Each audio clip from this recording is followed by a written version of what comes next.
Oi, fiel seguidor do canal Brasil Escola. Tudo bem? Eu sou o professor Pedro Ivo, professor de História, e estou pronto para auxiliá-lo com a aula Expansão Marítima Comercial, o pioneirismo português e as motivações. Vamos que vamos! Eu inicio a aula fazendo duas considerações importantes. Primeira consideração: a expansão marítima comercial deslocou o eixo econômico europeu do Mar Mediterrâneo para o Oceano Atlântico. Entenda a expansão marítima comercial como o processo no qual Portugal e Espanha buscavam no Atlântico rotas, caminhos que levavam aos mercados asiáticos, Oriente, Ásia. Segunda consideração: as grandes navegações romperam com o monopólio comercial de especiarias exercido por Gênova e Veneza. Entenda que os portugueses, ao entrar em contato com os mercados asiáticos, exerceram um contato direto com as especiarias orientais. Participaram da expansão marítima comercial estados nacionais e não reinos feudais. Somente os estados nacionais teriam condições de arcar com os gastos das grandes viagens. Somente os estados nacionais poderiam se posicionar como verdadeiros empreendedores. O primeiro estado nacional, a primeira monarquia nacional europeia, foi Portugal. Assim, Portugal foi pioneiro na expansão marítima. A segunda monarquia nacional europeia, Espanha. A Espanha foi o segundo estado a se envolver no empreendimento.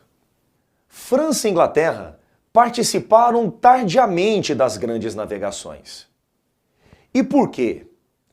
Não formaram monarquias nacionais na época em que Portugal e Espanha formaram. O envolvimento na Guerra dos 100 Anos acabou retardando a formação do Estado Nacional inglês e francês. Aí vem a dúvida: por que Portugal foi pioneiro na expansão marítima comercial? Quais são os fatores que explicam o pioneirismo português? O primeiro, a rápida formação de um Estado Nacional. Analisamos isso há pouco. Segundo fator, posição geográfica. Localização favorável. Portugal apareceu na Península Ibérica, banhado pelo Mar Mediterrâneo e pelo Atlântico, local em que os ventos sopravam favoravelmente.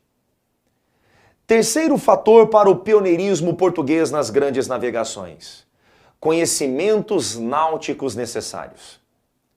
Os portugueses reuniam todos os conhecimentos necessários para as grandes viagens: cartas de navegação, astrolábio, bússola, instrumentos de orientação em alto mar. Quarto fator, a Revolução de Avis. Vamos entender isso. A Revolução de Avis foi uma guerra civil em Portugal entre 1383 e 1385. Nobreza portuguesa contra mercadores portugueses. Os mercadores portugueses venceram e Dom João, mestre de Avis, tornou-se rei de Portugal. Compreenda que Dom João, intitulado como Dom João I, incentivava a atividade comercial. Um rei comprometido com os interesses comerciais do reino. Logo, a centralização política do rei em Portugal fica explícita pós-Evolução de Avis. Depois da Guerra Civil, Portugal ganhou a configuração de Estado Nacional. Há um forte desenvolvimento comercial em Portugal. Consequentemente, o pioneirismo português nas grandes navegações se dá com a família Avis. E não antes. Antes, a família que administrava Portugal era a dinastia Borgonha, sendo que os Borgonhas davam a Portugal traços agrários, rurais, feudais. Os portugueses revolucionaram a arquitetura naval com a construção das caravelas. A caravela era uma embarcação menor, mais ágil, mais leve, mais rápida em alto mar. Observe essa imagem aqui. Perceberam? É um monumento que está na cidade de Lisboa que tem o formato de uma caravela. O Monumento aos Descobrimentos. Ele foi construído na época de Salazar, Antônio Salazar, o regime salazarismo.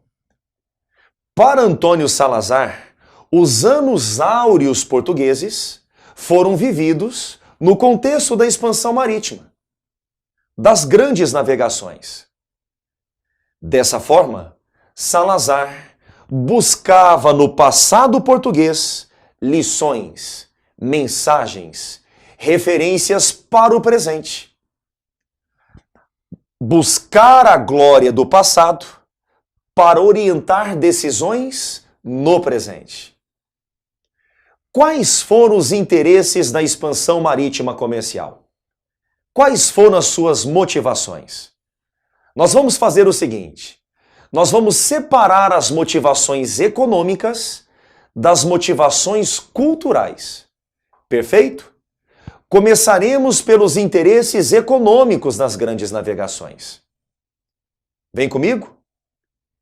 Primeiro interesse: ampliação de mercados. Alcançar os mercados asiáticos, orientais. Segunda motivação econômica: ouro, metais preciosos. Acesso a territórios ricos em metais preciosos. Saiba que as minas europeias estavam esgotadas. Conquista de novas terras. E eu não poderia deixar de citar o contato direto com as especiarias asiáticas. O comércio de especiarias era altamente rentável. Agora eu mostro para vocês as motivações culturais. Muita atenção. O sentimento cruzadista e o espírito de aventura. Reis, principalmente reis portugueses, viam a expansão marítima comercial como uma oportunidade para dar continuidade às cruzadas, retomar os conflitos contra muçulmanos no norte da África. Uma outra motivação cultural, a propagação da fé cristã. Mais uma, o desejo de conhecimento. E eu chamo a sua atenção para o último ponto. Encontrar o paraíso terrestre. Ideias paradisíacas marcaram presença no contexto. Dá uma olhada nesse mapa. É o mapa mundi da época. Mapa mundi pautado no pensamento cristão. Qual era a noção de mundo da época? Repare, 3 continentes. Ásia em cima, embaixo, Europa e África. Cada continente está sendo protegido, vigiado por um filho de Noé. Sem, na Ásia, Jafé, na Europa, Cã, na África. E não sei se vocês perceberam, a Arca de Noé lá no continente asiático, na parte de cima. Entenda que a expansão marítima comercial alterou completamente a percepção de mundo, o entendimento de mundo. É isso aí, meus queridos. Gostaram da aula? Ótimo! Deixe um like.